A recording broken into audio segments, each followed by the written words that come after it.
It's Timothy Warren here, day 3 of the Justice Revolution, and today's focus was on the injustice of poverty, and just overall in the world, in the U.S., everywhere, looking at poverty and how people are affected. And we kind of think of poverty as a thing that happens in other countries. We see it when we hear the word poverty, we probably picture some African children barefoot in rags, digging through mud, um, skinny. You see nothing but skin and bones on them.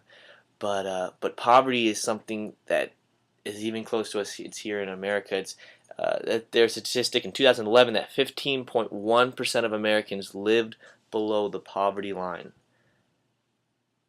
So not only is this affecting the rest of the world, this is affecting us here in America, um, and it's saddening, and your heart goes out. I mean, everyone passes homeless people every day, and you see, these are people without homes, uh, and uh, and they're not able to go home every night to a loving family with a roof over the head and food. And sometimes I take this for granted. My dad and my mom built up a life where they have a home for me. They always have food. I mean, my dad at the moment doesn't have a job, but he's always able to put food on the table. We pay the bills. Um, but there's a lot of families, even in America, that aren't able to do that. So today's assignment was to eat nothing but rice. Now in America, the poverty being below poverty line, being homeless in America, you can still is better off than even having a job in some other countries. I mean, you can still beg, and some people might pull in $100 a day just begging on the street corner. But in other countries, even where they have a job, sometimes they might be living off of less than $1 a day. And so, where if they were to get a scoop full of rice, that would be great for one day.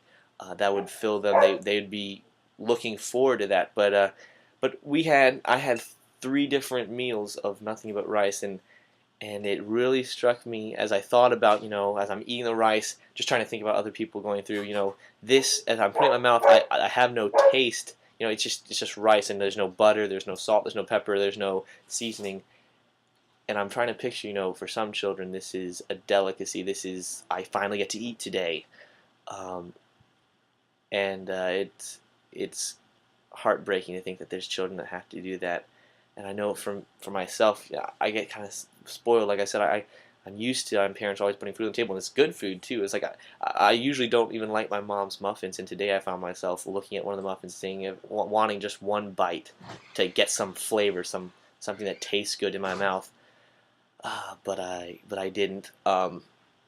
So after today, I have a better understanding of what maybe some people go through. I didn't, not full understanding. I at least got 3 servings of rice, and I only had to do it for one day. Some children go years and years where they eat nothing but maybe rice, maybe something else, but something else very basic. And sometimes they don't get it 3 times a day. Sometimes they don't even get it every day.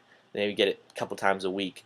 So so this one really hit home for me, and I hope that if you're watching this video, you'll be encouraged to help stop poverty in the rest of the world, and let's bring this injustice to an end.